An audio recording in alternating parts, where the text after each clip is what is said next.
Hey there, listeners. Welcome to Red Hunt, where delve into captivating relationship stories from the popular subreddit, offering relatable tales and insightful advice. So sit back, grab your favorite snack, and let's dive into the thrilling world of Reddit relationships together. My father is the devil, so I cut him from my life and I know it is killing him inside. To provide context, my father was an extremely horrible person. During his marriage to my mother, he cheated on her and subjected her to physical, mental, and emotional abuse. He even forced my mother to stay in a foreign country while he went to the US to cheat on and steal money from women, completely ruining their credit. This was so severe that I didn't even know about my other siblings until I was 17. Despite being a year apart, we were kept unaware of each other's existence. My mother finally divorced him when I was 6, after she successfully tricked him into letting us leave the country and go back to the US. During this time, my mother faced many challenges. Despite the financial damage he had caused and being forced out of college, she did everything she could to support my brother and me. She eventually remarried when I was 8, and my stepfather became a crucial figure in my life. She also had my younger brother and continued to care for all of us while working and trying to further her education for a better future. Once I turned 17 and left home, I graduated from high school early. I struggled with anxiety and depression that I didn't even realize I had. My mother was patient and understanding, doing her best to help me. However, my older brother decided to live with my father for some reason. My father kicked him out without any valid reason, leaving my brother to fend for himself. Meanwhile, my mother got a townhouse for my brother and me so we could attend college and improve our lives. During that time, my mom was working overseas as a teacher to make more money, so my brother and I were on our own in the US. My mom supported me financially through college, always providing what I needed. However, my brother stayed in contact with my father and allowed himself to be brainwashed by him, despite the fact that my father had nearly made him homeless before. My mother did everything she could to help him, but my brother started blaming her and believing that my father was the only one who cared about him. Although I saw through this manipulation, my mom never told me to cut off contact with my father. She always said, "He is still your father, so I won't tell you to stop speaking to him. That decision is up to you." I love my mother and appreciate everything she has done and continues to do for me. Now, on to the revenge. Apologies for misspelling Q. I noticed how much my father's brainwashing of my brother was hurting my mother, and it deeply saddened me to see my brother constantly attacking and belittling her. So, I came up with a plan. Most stories talk about the golden child who is spoiled and turns a blind eye to the family's issues. Well, I am the actual golden child. My family can talk to me without judgment, and I am the only one who really empathizes with everyone. I always give my full support and follow through with my promises. Additionally, I am the only one who pursued a college education and is on track to graduate with a master's degree this year. I also have a stable and satisfying job. Whenever my father tried to talk to me, I would listen without arguing and agree with him even if I thought he was spewing nonsense. I would mention my achievements, knowing that it made him proud and that he wished my other siblings could follow suit. He trusted and cared for me the most out of all his children. Meanwhile, I knew all the horrendous, sick, and disgusting things he had done to my mother. Ultimately, I hung up on him and blocked all contact. It may seem like a small action, but considering his perspective and the fact that I am the golden child, I knew it hurt him deeply. If I could have done more, I would have. However, recently, I have been presented with an opportunity. My father's new wife, who is experiencing similar issues, reached out to me for advice about divorcing him and taking everything from him to ruin his livelihood. She assisted him in buying a truck for his job as a truck driver and helped his business. So, I'm encouraging her to take his truck, his business, and anything else she can to destroy his source of income. It may not be the ultimate revenge, but I wanted to share the perspective of the golden child seeking revenge on the person who wronged their most loved one. Hey up, thanks for sharing your story. It sounds like you've been through a lot with your father, and I'm glad you were able to find a way to stand up for your mother. It may not be the most elaborate revenge, but sometimes even small actions can have a big impact. Keep being there for your family. Am I the antagonist for not wanting to parent my husband's adult children who are my age? Second edit. I appreciate everyone's opinions on both sides here. I convinced him to keep the dinner on schedule. As the day has progressed, he actually started to get more and more nervous about the talk, so I think those who said he wanted my support are spot on. I've decided to be here, but am still unsure of my place in the money conversation. This is what I'm uncomfortable with. Do I leave the room? Edited to add that I do not need my husband financially and have a good career in which I make plenty of money to support myself. Let me start by addressing the age gap. Alt. I was in my 30s when I met my husband, and as I don't want kids of my own or to be a parent, I liked that his kids were grown and that he wouldn't want any more. I pursued him. There was no grooming situation here. We've been together 8 years. He has 2 kids from his first marriage that are roughly 35 and 40 years old. Occasionally they would ask for money here and there, and he always gave it to them. Sometimes it would be paid back, sometimes not. Personally, I believe that the way to help them is by saying no, so they can figure out their own finances, and have told him this on many occasions. But it's not my business to tell him how to parent his kids. Over the past couple of years, things have gotten out of control, particularly with the younger one. They have a baby now, so obviously expenses have risen. Asking for money is monthly and has clearly become the solution to money problems. Their mom also recently received an inheritance, so now they think she's a cash cow. She has confided that the younger kid owes her over $10,000. I have not totaled what we are owed. The asks are generally between $100 $500 a month, and I'm sure that it's more than my husband lets on. Tonight he wanted to have them over for dinner and to see the grandbaby, to talk about their finances and what they're going to do. New jobs? Move to a cheaper part of town? Figure out why they are asking for money every single month and what to do about it. This is too much parenting for me to be involved in, and I let my husband know that. I would make plans to be elsewhere so as not to be in the uncomfortable situation of acting as a parent to people who are practically my own age. He said that it was fine and that he would go by himself to the store. I asked him to wait for me and that I would go with him because there is no money in his account.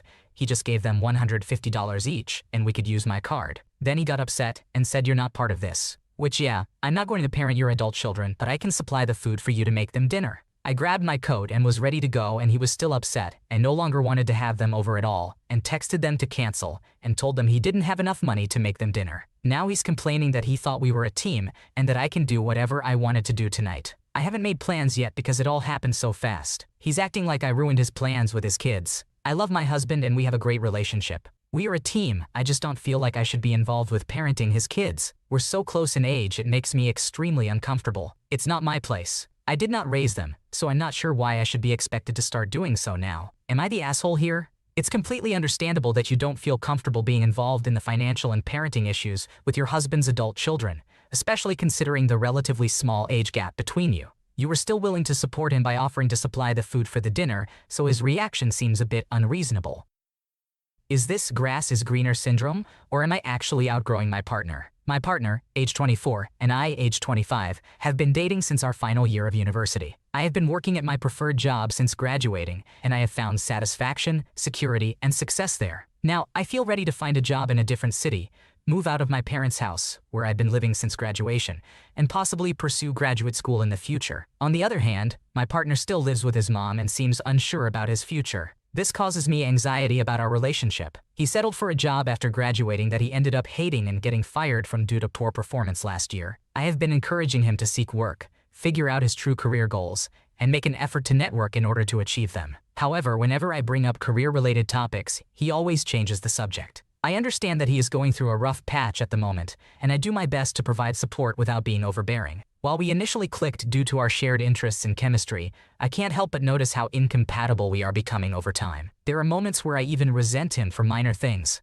For example, he relies on his mom to manage his finances. He doesn't even review his own bank account or credit card statements, and he doesn't maintain cleanliness in his own home. These specific issues bother me because they make me feel like I am compromising my standards. I have discussed my concerns with him, but he doesn't seem motivated to make any changes in these areas. Our conversations also feel forced at times because we struggle to find common ground in our lives. Additionally, I feel like some of my emotional needs in our relationship are not being met. There are instances where I wonder what it would be like to date someone who is more ambitious and driven for the future, or to even re-enter the dating scene in general. This is my first serious relationship, as I have very limited dating experience prior to it. However, I am unsure if I am not giving my partner enough time to grow and change, or if I am truly outgrowing him. He has been a wonderful and supportive partner through both the good and bad times in my journey, so I fear regretting losing him if I end the relationship to pursue the unknown. To summarize, my boyfriend and I have good chemistry, but I believe we are at different stages in life, and that more incompatibilities are arising in our relationship.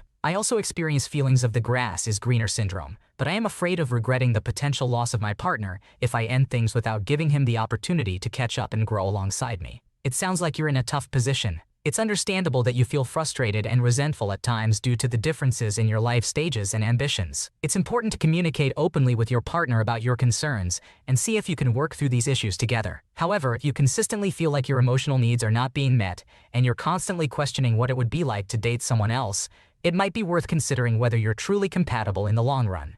Ultimately, trust your instincts and do what feels right for you.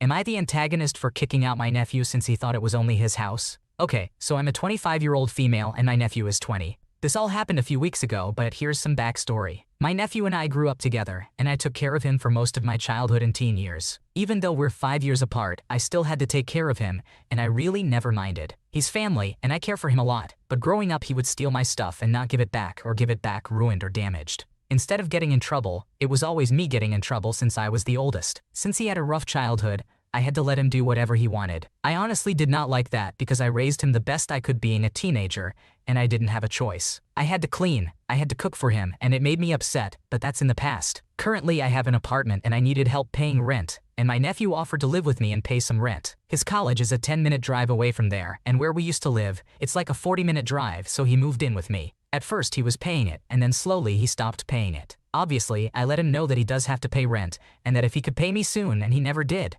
He just said that since I am his aunt and I'm older, I have to pay for everything for him, which pisses me off. I know that I didn't raise him to be like that. I found out that he was doing certain things that he wasn't supposed to. I also found out he's been stealing money from my room. He doesn't give money for anything. He just goes to school and stays in my apartment rent-free, and I can't support both of us. I've told his mom about it and my mom, and all they told me was that I should support him and give him money since I'm his aunt. I have money, but I can barely afford rent, and they want me to give him money, just so he can go spend it. Like, no. I told him that he has to get a job or he can't live with me. Then he threatened to kick me out of my own apartment, so I snapped and I kicked him out. I threw his clothes out and I told him to not come back. Most of my family doesn't want to talk with me right now. They're mad at me and my cousins are the only ones talking to me. The rest of the family is not. Am I the asshole? Your nephew was taking advantage of you and not holding up his end of the deal. You did the right thing by kicking him out and standing up for yourself. It's disappointing that your family isn't supporting you, but ultimately you need to prioritize your own well-being. Am I in the wrong for feeling like I am my husband's second choice? My husband and I have been together for over 5 years now. When we first met at a bar, I was with one of my best friends, Ashley. We talked all night and fell in love quickly. Recently, there has been a topic that caused a big fight. Whenever he tells the story of how we met, he mentions that he was checking us both out. It always made me feel a little strange, and I thought he should skip the part about Ashley since we are now married. But it wasn't a big deal. A few months ago, we had a conversation where he made a comment about my looks that made me feel sensitive. I asked him if he would have chosen me or Ashley if he had the chance to choose that night. He said, based on looks, he would have chosen Ashley. This hurt to hear, even though I know it was a silly question to ask. I had an insecure moment, and his comment triggered it. I asked him the same question multiple times afterward, and his answer was always the same. He now admits that he should have been more careful with his honesty. Ashley is extremely attractive, and I know that. It wasn't shocking to hear that my husband found her prettier. I'm not as beautiful as she is, but I'm not bad looking either. I just wished he had lied and told me I was his first choice because it affected my confidence. This issue led to a fight because I started thinking that if Ashley had shown interest in him that night, they would have hit it off. I feel like I was only chosen because my friend wasn't interested, and it takes away from our love story. This also adds to my insecurity due to recent weight gain and struggles with depression. I know it's immature to be fixated on physical attraction, and I don't mind that he found Ashley more attractive. What hurts is that he was honest about it instead of telling me I was his first choice. Am I wrong for feeling like his second choice? Should I apologize, or is he wrong for his comments about finding my friend more attractive than me? It's understandable that you're feeling insecure and hurt by your husband's comments, especially since he reiterated his preference for your friend multiple times. However, it's important to remember that attraction is subjective, and it doesn't define the strength of your relationship. It might be helpful to have an open and honest conversation with your husband about your feelings and seek reassurance from him to rebuild your confidence. My dad feels entitled to control who my future husband is.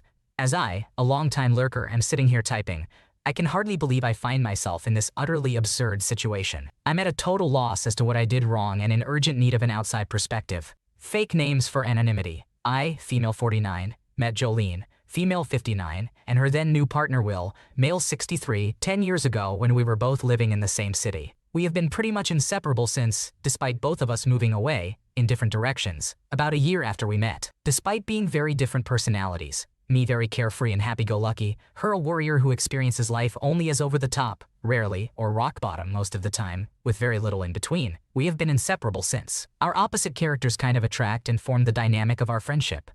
We love talking about how we perceive certain situations differently, etc. Some background on us. This will be important later. Jolene and Will live a good 7 hours drive away from me. They are very socially isolated. Neither of them has any friends, me being the only one, nor are they in touch with their families. Jolene has 5 adult kids, 4 of whom went no contact with her, 1 low contact. I, on the other hand, live with my partner of 3 years, Phil, male 50. Phil has a large social circle where I integrated easily. He has a number of really good friends that he has known and been close with for 30 years. Phil has met Jolene and Will 3 times since we've been together, but outside of these meetups, he is not in touch with them, apart from liking a Facebook post every now and then. Jolene and I are usually in touch daily via voice messages. A majority of these are her trauma-dumping everyday drama on me: relationship, business, financial, neighbors, health, chores. Basically just everyday stuff that we all have to deal with, but that is usually difficult for Jolene as soon as they do not go 100% as planned, expected by her. I can normally easily support her by being there, empathizing and sorting stuff where possible. Before anyone asks, no, she is not neurodivergent. On the contrary, she works as a life coach as well as with people with mental health issues.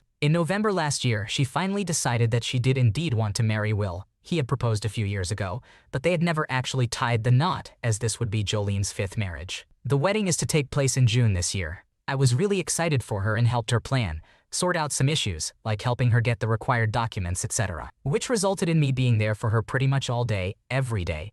Think 30 minutes voice messages several times a day, over the same period as I was moving house. This is not unusual. It also happens when I am on vacation, etc. The bottom line is, no matter what is going on in my own life, it usually takes a lower priority, as Jolene's always urgent, need to be sorted now topics. Again, I don't mind. This is just the way we interact. And because my own life is pretty steady with no hiccups while hers is quite the opposite, I am always happy to help, support, and experience drama from a safe distance. Despite her being exhausting, I love her too. And I know she also really loves me as a friend. She tells me in every message that she wouldn't know what to do without me, and how much she appreciates my support always. On to the issue. A few days ago, Phil and I received a flower bouquet including a letter asking if we wanted to be their maid of honor best man. Along with that, Jolene scheduled a video call for the 4 of us. During that call, I confirmed that yes, of course, I want to be her maid of honor and am super excited. Phil, on the other hand, was more cautious, saying he was surprised to be asked in the first place as he barely knows them, and wanted to know what was expected of him. Jolene and Will explained they had no other people they knew even wanted at the wedding, so it would just be the 4 of us. No duties for us outside of signing as witnesses. Phil then said, okay then, insinuating that under those circumstances he'd be willing to do it. But I agree this was a bit ambiguous and unnecessarily taciturn on his side. Jolene went on to over-explain that a witness was not actually required, so if Phil didn't feel comfortable, that wouldn't be an issue, and it would just be me, as this was important for them. After some more planning of the day, and Jolene emphasizing how she will need my support with planning and admin as well as some support for a new business idea, we ended the call. Not 10 minutes after, I received a voice message saying how disrespected and unappreciated they felt, and that they need to have a long, hard look at things to figure out if they really wanted to go ahead as planned. How out of line it was for Phil to ask what their expectations of him were, etc. When they even sent us flowers, not sure what that expectations of him were, etc. When they even sent us flowers, not sure what that is supposed to mean, and that it should have been an honor to be asked in the first place, and how they expected more enthusiasm. This was a 180-degree from what they said during the call. I replied back that while I agreed Phil should not have been so quiet and monosyllabic during the call, I also understood his side of wanting to know more about his role and expectations. Phil then also sent them a lengthy message in our group chat explaining that the weddings he knows are huge endeavors where the best man's job is to deliver speeches on the groom, plan a stag do, plan entertainment, and so on, and that he barely knew Will, so having to do that for him would have been difficult. He further explained that after Will told him nothing other than signing a witness was required, he said, in much too few words, that he'd be happy to go ahead. But when Jolene butted in about how it's actually not required, he felt a bit insecure and didn't press the matter further, ending with that he would indeed be happy to be their witness and celebrate with them. The message did not get acknowledged, but we have read receipts from both, and we didn't hear back until 2 days later, radio silence on Jolene's side too,